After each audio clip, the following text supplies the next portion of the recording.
신이 강림하고 던전이 생기며 신의 기술인 나노머신을 신체에 이식해 던전을 클리어해 나가는 각성자, 통칭 레이더들이 존재하는 세상. 그 레이더들 중 최강이라 불리며 불패의 신화를 써가던 주인공은 트리플 S급 던전 보스 공략 중 자신의 직속부하 7명에게 배신당했습니다. 본래라면 혼자서 7명을 상대로 싸워도 충분히 승리할 수 있지만 여러가지 약조건이 거쳐서 패배하게 됩니다. 그리고 죽었다고 생각한 순간 알 수 없는 신이 그에게 거래를 제안하고 주인공은 그 거래를 받아들입니다. 그리고 깨어난 곳은 던전 안. 주인공이 배신당한 지 2년 뒤였고 주인공은 과거의 모든 힘을 잃고 레벨 1의 레이더가 되어 있었습니다. 그렇게 주인공은 자신을 배신한 부하들에게 복수를 하기 위해 강해집니다. 오늘 리뷰할 소설은 뚠브레이커입니다. 저는 이 소설을 완결까지 보았습니다.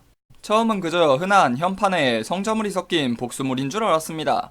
나타난 던전, 레이더, 흔히 각성자라 불리는 인간들, 그리고 신의 존재. 하지만 보면 볼수록 상상을 뛰어넘는 작품입니다. 우선 레벨과 스탯이 존재하는 세계관이지만 실질적으로 의미는 없습니다. 개인의 능력에 따라 1레벨이 50레벨을 이기는 것도 가능하고 100레벨이 200레벨을 이기는 것도 가능합니다. 레벨이 깡패인 게임이 아니라는 거죠. 세계관을 좀 말씀드리면 던전이 등장하고 신이 등장하고 레이더는 원하는 자들이라면 누구나 될 수 있습니다. 인간을 초월한 힘을 가진 레이더들은 신이 직접 관여해 힘을 내려 세계의 질서를 유지합니다. 더 이상 선진국이든 후진국이든 의미가 없는 세상이 왔습니다. 전기든 석유든 어떠한 자원도 모자르지 않고 사막과 빙하에서도 농사를 지을 수 있습니다. 국가를 초월해 신의 힘을 받아 신의 사도들이 이끄는 집단이 세계의 질서를 유지하고 레이더와 민간인은 철저히 분리된 삶을 살아갑니다. 주인공을 배신한 7명은 자기들끼리 힘을 합치지 못했고 지금은 최상위 강자이긴 하지만 퇴물이라 불리고 있지요. 사실 이 작품에서 복수는 크게 중요하지 않습니다. 오히려 주인공을 배신한 게 이해가 됩니다. 주인공의 성격은 사람을 사람으로 보지 않습니다.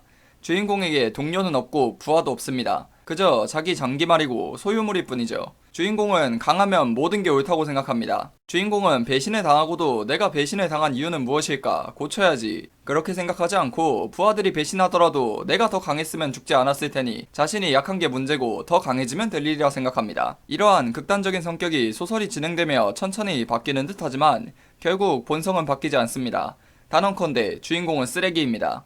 본격적으로 소설 리뷰를 하면 이 소설의 세계관은 그야말로 최고입니다. 뭐 하나 그냥 넘기는 것이 없이 사소한 설정까지 왜 이런 것인지 이유가 설명됩니다. 처음은 그저 양판소 같지만 천천히 세계관 관련 떡밥이 던져집니다. 사실 몇몇 설정은 대놓고 떡밥이 던져져서 충분히 예측할 수 있습니다.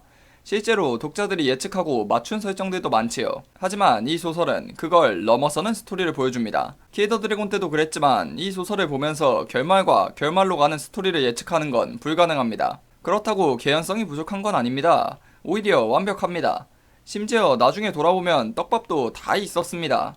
그렇지만 정말 도저히 예상할 수 없는 스토리입니다. 세계관은 놀라울 정도로 정교하고 세세하게 짜여져 있고 탄탄한 설정들이 그걸 받쳐주며 그걸 바탕으로 예측할 수 없는 스토리를 써나갑니다.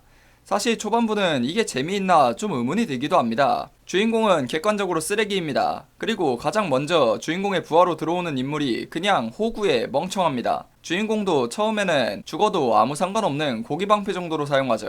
레이더이면서 성격이 착해 빠지고 주인공 아니면 짐꾼으로만 살아갈 능력 없이 착하기만 한 호구. 거기에 약간 스포를 하면은 처음 만나는 배신자는 자신의 힘이 약하다는 이유로 다시 부하로 받아들여줍니다. 그리고 주인공을 되살려준 신도 결코 흔히 회귀물에 나오는 츤데레 신이 아닙니다.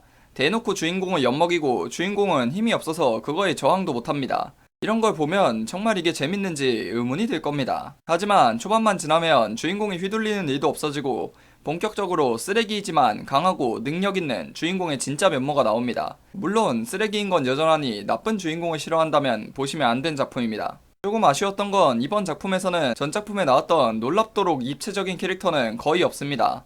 그렇다고 캐릭터들이 양판소처럼 뻔한 건 아닌데 100점 만점에 100점을 주어도 충분할 그런 캐릭터들을 보다가 한 80점짜리 캐릭터들을 보니 아쉬운 것이죠. 사실 가장 큰 단점은 오타나 맞춤법 틀리는 게 좀 많습니다.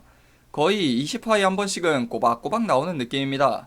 그냥 간단하게 수정하면 되는데 이게 안 되어서 아쉽습니다. 마지막으로 히로인은 없습니다. 주인공을 좋아하는 역해가 한 명 있기는 합니다. 주인공이 젊을 때 빈민촌에서 재능을 보고 키운 아이로 주인공을 좋아합니다. 하지만 말했듯이 주인공은 사람을 물건으로 보는 쓰레기라서 눈꽃만큼도 애정이 없고 동료라고 생각하지도 않습니다. 그저 일방적인 짝사랑일 뿐입니다. 제가 매기는 둠브레이커의 평점은 세계관 5점, 스토리 전개 5점, 필력 4점, 설정의 탄탄함 5점, 주인공의 지능 5점, 악당, 조연들의 지능 4점, 소설의 어두움 3점, 스토리의 깊이 5점입니다. 쓰레기 주인공을 좋아하고 양판소가 아닌 진짜 세계관과 스토리, 그리고 개연성이 미친듯이 잘 짜여진 명작 현판소설을 보시고 싶으신 분들은 꼭 한번 봐야 하는 작품입니다.